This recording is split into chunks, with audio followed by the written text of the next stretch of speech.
Good morning, folks. Having a quick look at the world, there was a landslide in Peru this morning. A little bit north of that, there was an outbreak of malaria and an epidemic hazard of H1N1 swine flu. Also over in Pakistan, they had their largest earthquake in a couple of months. Having a look at some scientific articles, this is a pretty good one about how Jupiter flings asteroids in Earth's direction.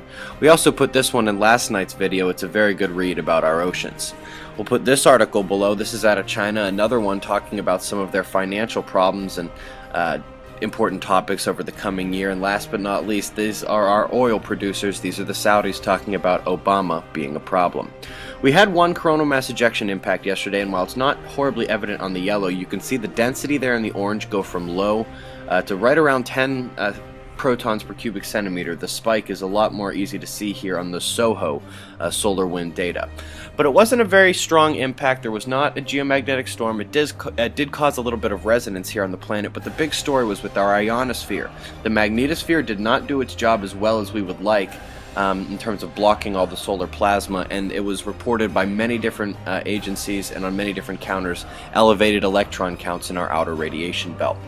We have Earth's footprint over here by this departing mega spot, so if it has anything to say before it goes, it better do it soon. NASA does still have it labeled as Beta Gamma Delta.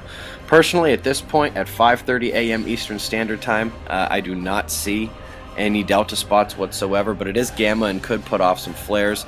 I'm more worried about what's coming around the other side of the sun. You know, this part of it's not as visually appealing as that mega spot was coming around, but you can see it is active and it is putting out coronal mass ejections. You can see that little blip there as the coronal matter kind of shoots outward there.